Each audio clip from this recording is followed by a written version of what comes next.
மாறன் வீரா சீரியலில் இப்போ ஒரு அட்டகாசமான எபிசோட் வந்திருக்கு. ஸ்கிப் பண்ணாமல் ஃபுல்லோடையும் கேளுங்க. அதுக்கு முன்னாடி இந்த வீடியோ பிடிச்சிருந்துச்சுன்னா லைக் பண்ண பாருங்கள். ரொம்ப பிடிச்சிருந்துச்சுன்னா நம்ம சேனலுக்கு வந்து சப்ஸ்கிரைப் பண்ணி கண்டினியூஸாக ஆதரவு வந்துட்டாங்க.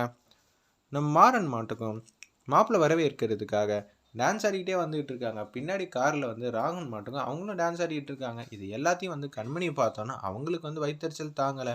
என் அண்ணனை அமுச்சு வச்சது இல்லாமல் நீ உட்காந்து இங்கே டான்ஸ் ஆடிட்டு இருக்கியா, நான் உன்னை எப்படா சும்மா விடுவேன் அப்படின்னு சொல்லிட்டு கோச்சிக்கிட்டு போகிறாங்க. இது நம்ம ராமச்சந்திரன் பார்த்துட்டாங்க. என்னவா பிரச்சனை, நான் எதுவும் பழசெல்லாம் மறக்கல மாமா, எனக்கு அப்பப்போ அண்ணன் ஞாபகம் வந்துகிட்டு இருக்கு. ஆனால் மாறன் வந்து செஞ்ச தப்ப கொஞ்சம் கூட ஃபீல் பண்ணாமல் நீ இப்படியெல்லாம் பண்ணிகிட்டு இருக்காங்க, இதை கேட்க யாருமே இல்லையா அப்படின்னு சொன்னோன்னே அவங்களுக்கு கோவம் வந்துருச்சு. நம்ம ராமச்சந்திரன் ஐயா இருக்குது, நான் இருக்கம்மா உனக்காகன்னு சொல்லி கிட்டக்க வந்து கன்னத்திலே பொழிச்சுன்னு அடிச்சிட்டு இருக்காங்க. உடனே கடுப்பாயிட்டாங்க அந்த இடத்துல நம்ம பல்லி. எதுக்கு நான் அவனை அடிச்சிட்டு இருக்கேன், டான்ஸ் ஆடுறது தப்பா, எல்லாரும் தானே பார்த்து சிரிச்சிட்டு இருக்காங்க, டான்ஸ் ஆடுறது ஒன்றும் தப்பு இல்லை, ஆனால் மற்றவனை கஷ்டப்படுத்துகிற மாதிரி செய்கிறது தான் தப்பு.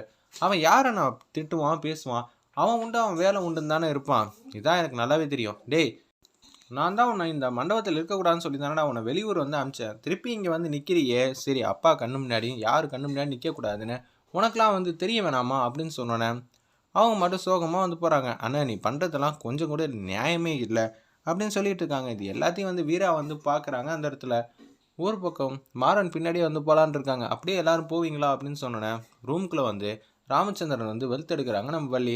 அண்ணா நீ ஒவ்வொரு வாட்டியும் வந்து உன் பிள்ளைய வந்து விட்டு கொடுத்துட்ருக்க, இது உனக்கு கொஞ்சமாவது வந்து புரியுதா அப்படின்னு சொல்கிறாங்க.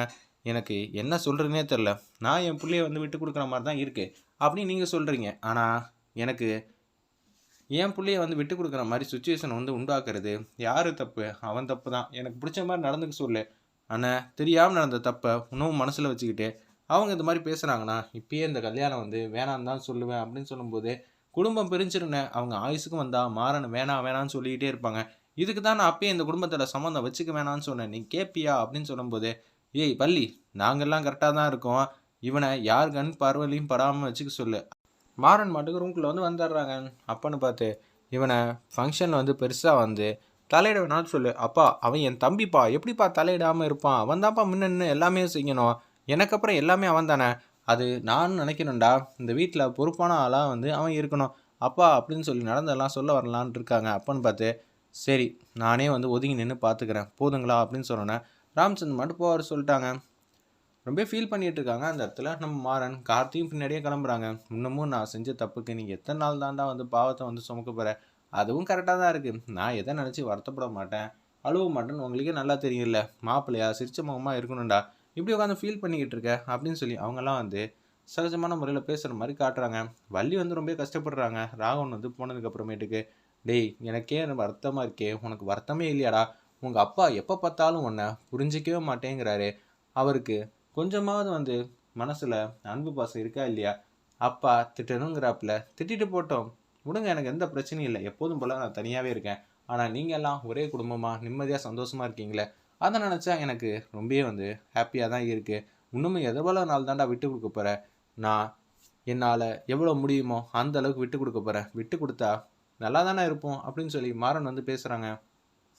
ஒரு பக்கம் வந்து வீரா வந்து கோவத்தின் உச்சத்தில் வந்து வராங்க கண்மணி ரூம்குள்ளே. கண்மணி நீ தானே இது மாதிரி வேலையெல்லாம் பார்த்த ராமச்சந்திரன் ஐயா கிட்ட, இது மாதிரி அடி இறக்க முடக்கா சொல்லுவேன், ஆமாம் நான் தான் சொன்னேன், இப்போ என்னங்கிற அப்படின்னு சொல்லி கண்மணி வந்து திமிரா பேசுகிறாங்க. வேண்டாம் கண்மணி, இந்த குணத்தை விட்டுரு, அந்த குடும்பத்துக்குள்ளே போயிட்டேன்னா நீ அவனுக்கு அம்மா மாதிரி. என்னது அம்மா மாதிரியா, நம்மளை இந்த கதிக்கு ஆளாக்குனதே அவன்தான், நீ தப்பான ரூட்டில் வந்து போயிட்டு இருக்கமா, அவ்வளோதான் சொல்ல முடியும், நான் உன்னை என்னைக்காகவும் யாருக்காகவும் விட்டு கொடுக்க மாட்டேன். அதே மாதிரி தான் ராகவன் வந்து அவங்க தம்பியை வந்து விட்டு கொடுக்க மாட்டாங்க. அப்படி இருக்க சுச்சுவேஷனில் இது எல்லாம் மறந்துடு, பழசெல்லாம் நினச்சிக்கிட்டே இருக்க, ஒன்றை மாதிரிலாம் என்னால் சாஃப்டாலாம் யோசிக்க முடியல, இருந்தாலும் உனக்காக வந்து முயற்சி பண்ணி பார்க்குறேன், நீ தான் அந்த குடும்பத்தில் வந்து எல்லாத்தையும் சரி பண்ணணும். அப்படி இருக்க சுச்சுவேஷனில் நீயே வந்து இப்படியெல்லாம் நடந்துக்கிட்டு இருக்குது எனக்கு சுத்தமாக வந்து பிடிக்கலன்னு சொல்லிட்டு அவங்க மட்டும் போகிறாங்க.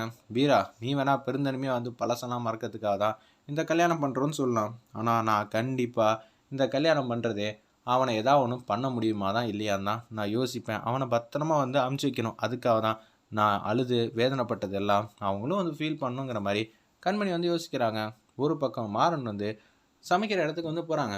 என்னென்ன லஞ்சு வந்து கேட்டால் டின்னருக்கு தான் சமைச்சு கொடுப்பியா, இல்லை மார்னிங் சாப்பாடு கேட்டால் நீ ஈவினிங் தான் குடுப்பியா? அப்படின்னு சொல்லி காமெடி பண்றாங்க. பின்ன இவ்வளோ பொறுமையா வந்து காய்கறி கட் பண்ணா என்ன பண்ணுவேன்னு சொல்லி, சும்மா டக்கு டக்கு டக்கு டக்குன்னு வேற லெவல்ல வந்து காய்கறிய வந்து கட் பண்ணிட்டு இருக்காங்க அந்த இடத்துல. நம்ப மாறன் எக்ஸ்ட்ரார்டினரியா கட் பண்றாருன்னே சொல்லலாம் அந்த இடத்துல. முக்காவாசி காய்கறிலாம் திரும்பி பார்க்கறதுக்குள்ள கட் பண்ணி முடிச்சிடுறாங்க. 2 பேர் அவங்க ஃப்ரெண்ட்ஸ் வந்து வராங்க. இது எல்லாத்தையும் வீரா வந்து தூரத்துலேருந்து பார்த்து ரசிக்கிறாங்க. அப்பா அப்படி திட்டுறாங்க. எனக்குன்னு இல்ல.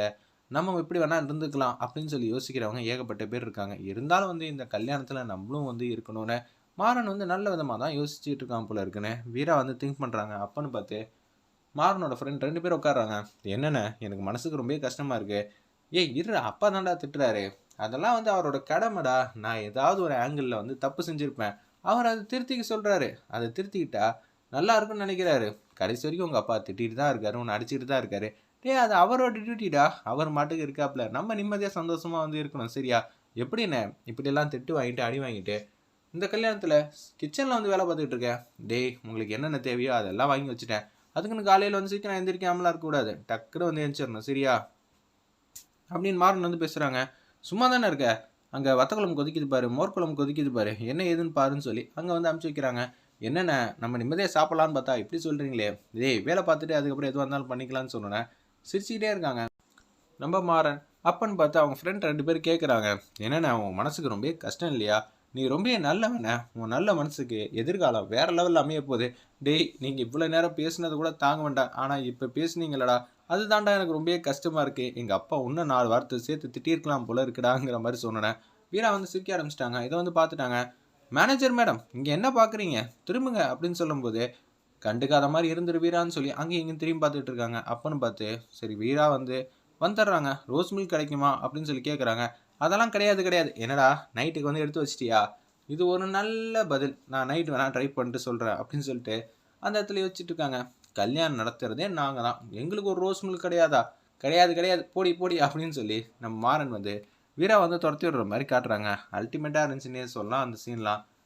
ஒரு பக்கம் வந்து காய்கறி கட் பண்ணிட்டு இருக்கப்ப ஒருத்தவங்க தேங்காய் மூட்டையை வந்து 2 மூட்டையை வந்து ஷோல்டரில் ஒன்று கையில் ஒன்றுன்னு தூக்கிட்டு வந்துட்டு இருக்காங்க.